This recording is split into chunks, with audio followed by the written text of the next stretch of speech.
So, did Bolgad prevail against Vistan? Was he able to rouse the 12th Legion and obtain that treasure, and so march on Regulum with an army? Somehow, by the grace of God, he and Zufagen and Porphyra and the boy did make it across the Great Desert without an escort, all the way east to Namalial. Then they traveled south along the coast of the Sea of Imminent Waves into Adler, and found the encampment of the 12th Legion at Iconir.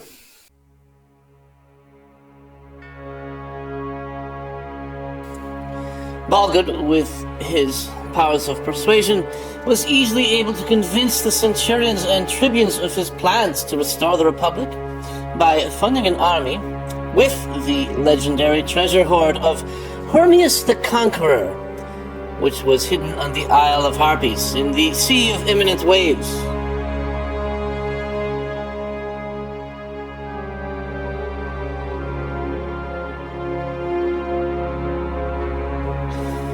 An elite corps of 30 picked swordsmen is assembled for this expedition, along with 20 archers specializing in the flaming arrow shot.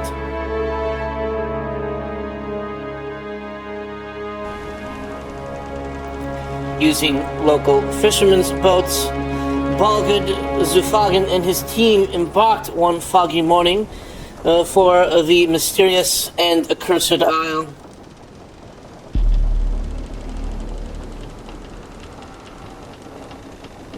Using the map provided by the Red Ascetic, they located the ancient Atlantean ruins and entered in.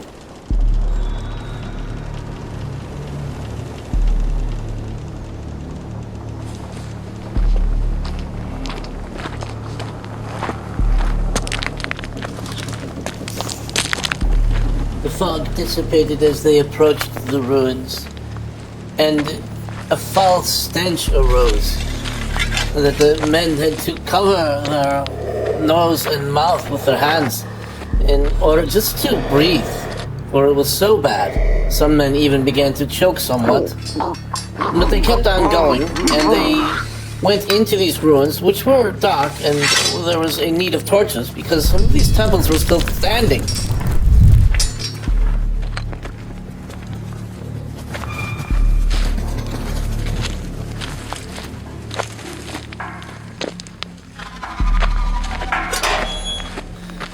Temples covered with ivy and mosses, and with litter strewn everywhere. The pillars could still be seen. Huge Atlantean make. Colossal.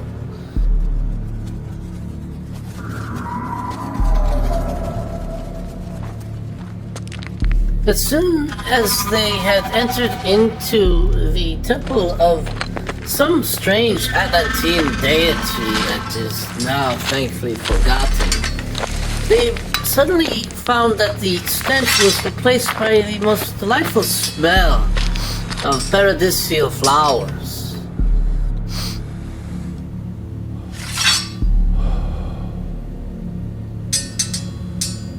Indeed, were they assailed at once by those hideous and unclean bird women, who nearly split up the party by luring the soldiers into dark corners of the ruins with their wondrous song, promising their souls the knowledge of the ages if they would just join them in the delights of love.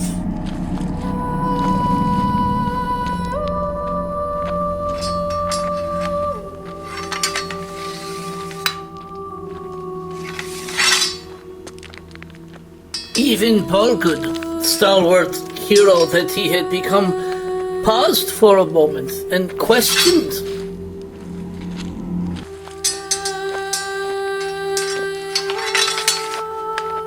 He immediately placed the wax back in his ears.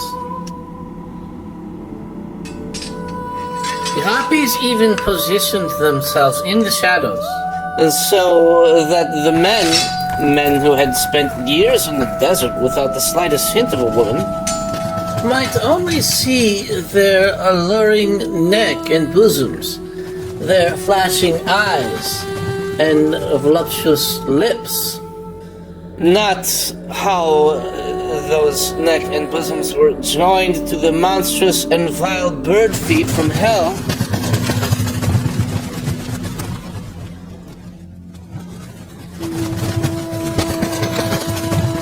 Indeed, some soldiers were lost, for they disobeyed Bolgut's command, who, at Zufagen's instruction, ordered them to keep the wax in their ears so as not to be lured in by the song.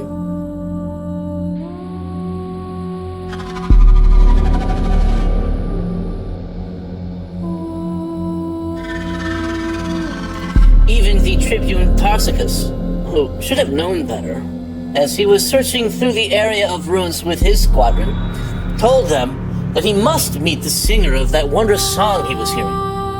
Na, Decomanis, feminam formosum. And off he went, and his men could not prevent him, for even endeavoring by strength of arm to hold him back, but he was a capable wrestler indeed, and struggling free escaped them. Tarsicus, rede nunc, non quod agis. Tarsicae! Tarsicae! And he ran to her. He beheld the lovely lady, that monster of hell, who stretched out her smooth ivory arms to him, beckoning in song. The sword dropped from his fingers. The soldiers saw the monstrous bird fly upwards high above the ruins with her catch, which subsequently she dropped from hundreds of feet above onto the rocks, his body and bones crushed by the fall.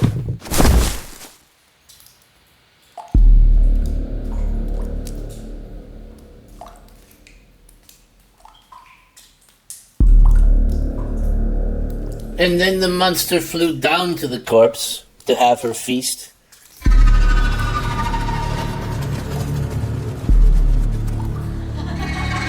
Well, surely this was how the hellish creatures made their living, by singing alluring songs and capturing anyone who dared the ruins in search of the rumored treasure.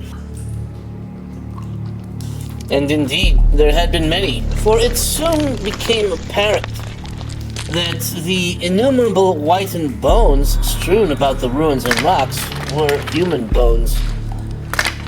Bolgut rallied his men and commanded the archers to strike down the slain bird woman with flaming shots. It was not an easy task for the archers to do, as they were not accustomed to shooting women. But Bolgut assured them these were not women. Extende. Exactum. Nunc! And there were several more ambushes of the bird women, but in the end the monsters were routed, seeing their peers bursting into flames from the arrow shots.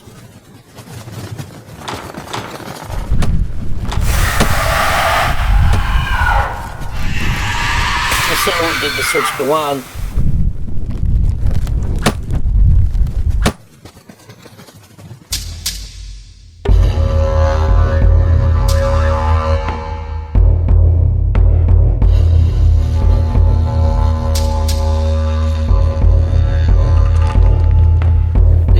Through at least 2 more temples of those bizarre gods of the ancient Atlanteans.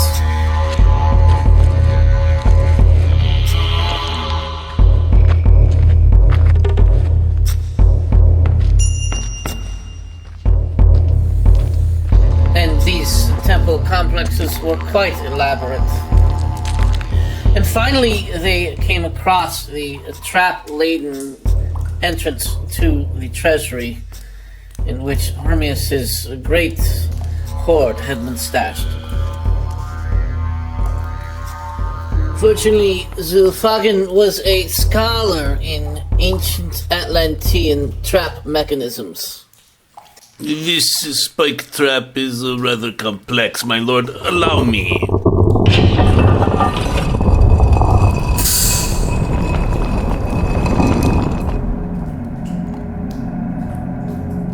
The treasure was amazing to behold.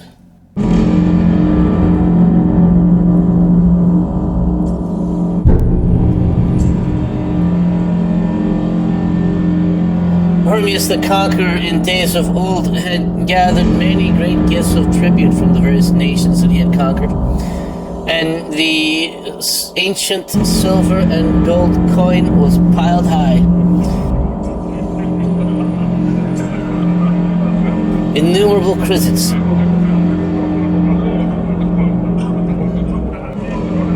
Even after all the survivors of the expedition had filled their bags with the loot, it was only a minor portion of the stash, the rest of which they left there for some future date. Indeed, the Harpies would eventually return to their home, counting on the thousands of foolish Gazalier, those treasure hunters, to keep making attempts. And Bulgard also found Hermias' famous golden snake bow, which he kept as a souvenir of the expedition. That is how it went. And Bulgard returned to rouse the 12th Legion and march on Regulum. After the men returned to the encampment at Akadir, they were so filled with gladness that they had achieved success against the monsters, the Harpies, that they threw a party. Except for Bulgard. He remained apart while the men rejoiced, in order that he might give thanks to God for his victory, and to pray for the souls of the men that were lost. It must have been truly terrifying to have been seized by one of those monstrous bird women. Poor Tarsicus, the tribune, who was dropped from the sky. What an awakening for him it must have been. He must have wished that he were back home in Regulum, as he slipped through the air to his death on the rocks. It is no safer for men in Regulum, Epidanias. Certainly there live many Harpies there as well, waiting to seize a wealthy tribune and become the cause of his undoing. The only difference is that they do not have bird feet. Indeed. Life is always and everywhere dangerous, Heptha.